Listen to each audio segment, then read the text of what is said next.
আমি elevator education থেকে Souvik sir কথা বলছি। এই ভিডিওটা একটা দারুণ মজার ভিডিও এবং এটা আমি অনুরোধ করব সবাইকে পুরো ভিডিওটা দেখতে, বিশেষ করে যারা ক্যালকাটা ইউনিভার্সিটিতে কোনো না কোনো কোর্স আগে করেছো বা এখনও পড়ছো সিইউতে, তারা অবশ্যই দেখো। আমার কমেন্ট বক্সে একটি ছেলে, যখন আমরা এই এক্সাম নিয়ে ম্যাকআউটে সতর্কবার্তা করলাম যে প্রথম থেকে পড়াশুনো করো ডে ওয়ান থেকে, নইলে কিন্তু বিপদ আছে, প্রথম থেকে পড়াশুনো না করলে। এখন ম্যাকআউট ইউনিভার্সিটি অনেক স্ট্রিক্ট আছে, অনেক সাপ্লি হচ্ছে, তো সেই জন্য তোমরা শুধরে যাও যে প্রথম থেকে পড়াশুনো করো। তো তার রেসপেক্টে একটি ছেলে দেখলাম যেটা লিখেছে যে নাকি ম্যাকআউটে সে নাকি এতই বিদ্বান এবং এতই পণ্ডিত, সে আর ম্যাকআউটে 20 দিন পরেই সে 8 সিজিপিএ নাকি পেতে পারে। কিন্তু কমেন্টে আমি দেখলাম, তো আমি তাকে লিখলাম, দেখো ম্যাকআউট ইউনিভার্সিটিটা অনেক লিবারাল, যদিও এখন ম্যাকআউট আস্তে আস্তে অনেক স্ট্রিক্ট হয়েছে, কিন্তু অনেক জায়গায় লিবারাল গার্ডিং থাকে, প্লাস সিএর মার্কস থাকে, সেগুলো পেয়ে হয়তো 8 পয়েন্ট কেউ কেউ পেয়েও যায় পরীক্ষার 1 মাস বা 20 দিন আগে পড়ে স্টুডেন্ট বেসিসে। কিন্তু তাকে আমি বললাম যে তুমি এই 20 দিন পরে একটু ক্যালকাটা ইউনিভার্সিটিতে চেষ্টা করো তো এক্সামে, ঠিক পরীক্ষার 20 দিন আগে পড়ে একটু এক্সামে বসে দেখো তো কী অবস্থা হয়। আমি লিখলাম যে বেশিরভাগ স্টুডেন্টই এক্ষেত্রে পাতালে চলে যায়, তাকে আর খুঁজে পাওয়া যায় না সিইউতে, যদি কেউ 20 দিন আগে এক্সামে সেমিস্টারে 20 দিন আগে পড়ে পরীক্ষা দেওয়ার চেষ্টা করে। কারণ ক্যালকাটা ইউনিভার্সিটিতে আমি নিজেও স্টুডেন্ট, আগে বহু বছর আগে ছিলাম, এবং আমি জানি সিইউতে কী হয়। এবং যারা বর্তমানে আগে সিইউতে পড়েছে এবং বর্তমানেও সিইউতে পড়ছে, তারা আমরা খুব ভালো করেই জানি যে সিইউ স্ট্যান্ডার্ড কী, এবং সিইউ কেন, যে কোনো আদার কল্যাণী, বার্ডওয়ান, কল্যাণী যেগুলো ইউনিভার্সিটি আছে গভর্নমেন্ট, সেখানে যদি কেউ পরীক্ষার 15-20 দিন আগে পড়ে এইরকম হাই কোর্স যেগুলো আছে, BBA, MBA, BCA, MCA, BTech, যে কোনো কোর্সই হোক না কেন, দেওয়ার চেষ্টা করে, তো সেক্ষেত্রে তার 90%ই চান তার উল্টাবার। এটা একদম ধ্রুব সত্যি কথা। কিন্তু সেই ছেলেটি দেখলাম আমাকে উত্তর দিল কমেন্টে, আমার দেখে হাসিও পেল, যে আপনি আমাদের ক্যাপাবিলিটিকে এত ছোট করছেন। আপনার খাতা যদি ক্যালকাটা ইউনিভার্সিটি দেখলো কি অক্সফোর্ড ইউনিভার্সিটি দেখলো, তাতে কি, মানে এমন কথাবার্তা তাতে কি আসে যায়, মানে তাতেও কোনো পরীক্ষার মানে 15-20 দিন আগে পড়ে বসলে তাতেও নাকি 8 সিজিপিএ, মানে বোঝাতে চাইছে যে পেতে কোনো অসুবিধে হবে না। মানে কীরকম কমেডিটা তাহলে বুঝে দেখুন। আমাদের সময় সিইউতে ভালো ভালো ছেলে মেয়ে ফার্স্ট ডিভিশন পাওয়া, সেই সময় উচ্চ মাধ্যমিকে বেঙ্গল বোর্ডে, তখন উচ্চ মাধ্যমিকে ফার্স্ট ডিভিশন পাওয়া ইজ নট এ জোক, সবাই জানে যারা 99-2000 এইচএস দিয়েছে। তো তারা সারা বছর সিইউতে পড়ে অনেকে অনার্স রাখতে পারতো না, মানে 40%-এ অনার্স থাকতো, সেটা রাখতে পারতো না।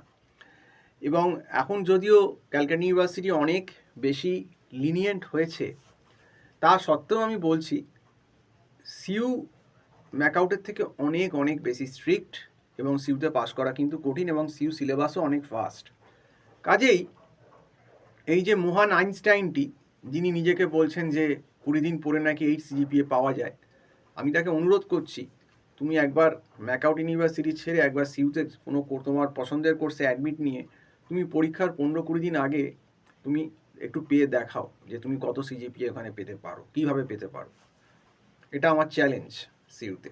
এবং যারা আমার সঙ্গে আদার্স যারা সিইউতে এখনও পড়াশুনো করছে, যে সমস্ত ছাত্র এখন সিইউতে পড়ছেন, আমার স্টুডেন্টও আছে সিইউতে পড়াশুনো করছে, এবং যারা আগে পাস করে গেছেন, তারা হয়তো আমার মতের সঙ্গে অনেকটাই মিল হবেন যে সিইউ ম্যাকআউটের ডিফারেন্সটা একটা হিউজ। এখনও ক্যালকাটা ইউনিভার্সিটিতে প্রথম থেকে পড়াশুনো না করলে পাস করা যায় না।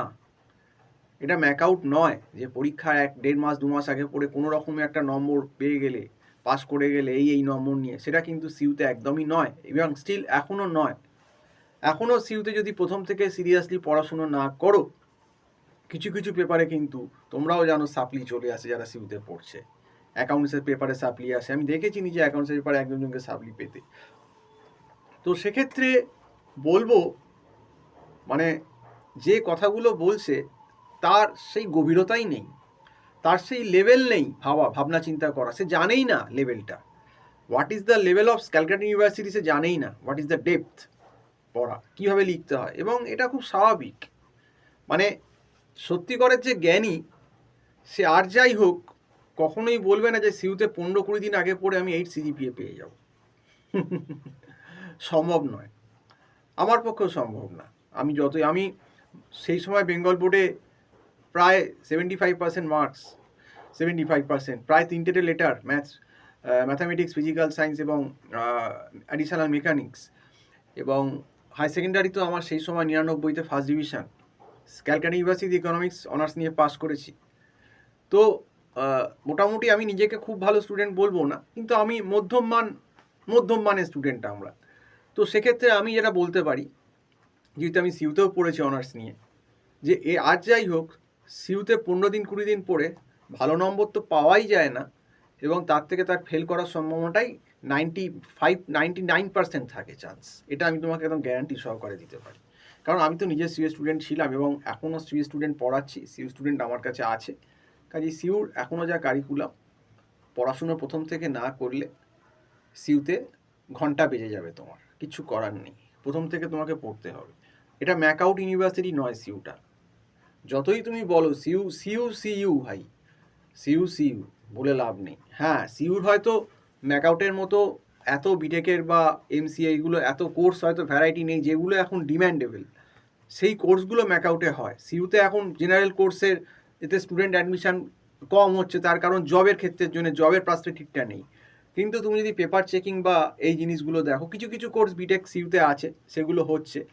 তো সিউ লেভেল, যারা সিউতে চান্স পাচ্ছে, যে সমস্ত স্টুডেন্ট যারা বিটেক করছে সিউতে, তাদের লেভেল অনেক অনেক অনেক হাই, এবং তারা জানে যে আমরা সিউতে ঢুকেছি, সিউতে যদি প্রথম থেকে পড়াশুনো না করি, সিউতে বাতেলা মেরে, আজ যাই হোক বাতেলাবাজি করে সিউতে আর ওই লিখে কমেন্ট বক্সে বড় বড় কথা, আজ যাই হোক বাস্তবে সিউতে পাস করা যায় না, এটা আমরাও জানি।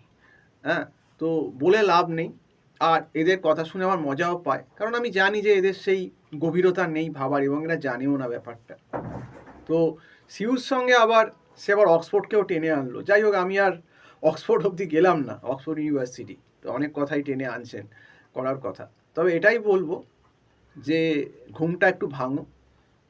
আগে একটা বাঙালিরা ইন্টেলেকচুয়াল বলে স্টুডেন্ট ক্যাটাগরিও যে আমাদের স্টুডেন্ট ছিল বেশ, তারাও যে ইন্টেলেকচুয়াল বলে একটা বাঙালিদের একটা গর্ব ছিল, সেই গর্বটা আস্তে আস্তে আমাদের এই সমস্ত স্টুডেন্ট যারা আছে, সবাইকে বলছি না, অনেকেই এরকম অদ্ভুত ধরনের কথাবার্তা বলছে, হাস্যকর বলে, এই বাঙালিদের যে স্টুডেন্টের যে ইন্টেলেকচুয়াল লেভেলটা, ইন্টেলিজেন্স লেভেল, সেইটা যে কতটা বর্তমান যুগে, বর্তমান প্রজন্মে যে কতটা কম হয়ে যাচ্ছে, সেটা কিন্তু বোঝা যাচ্ছে। এবং এটা খুব অ্যালার্মিং যে আমাদের থেকে যারা বাইরে, বিহারি স্টুডেন্ট বলো, অমুক বলো, তমুক বলো, আমরা দেখতে পাচ্ছি তাদের স্ট্যান্ডার্ড কিন্তু আস্তে আস্তে হাই হচ্ছে, আর আমাদের ক্যাটাগরি কিন্তু আস্তে আস্তে লো হচ্ছে। That is very alarming. তো আগে একটা বাঙালি স্টুডেন্ট মানে আমরা গর্ব করে বলতে পারতাম, কারণ সে যা কথা বলতো ভেবেচিন্তে বলতো, যুক্তি দিয়ে বলার চেষ্টা করতো, এরকম অর্বাচীনের মতো কথাবার্তা বলতো না কখনো। তো যাই হোক, আজকে এই অবধি বলেই শেষ করছি। সম্পূর্ণ ভিডিওটা দেখার জন্য অসংখ্য ধন্যবাদ। নমস্কার।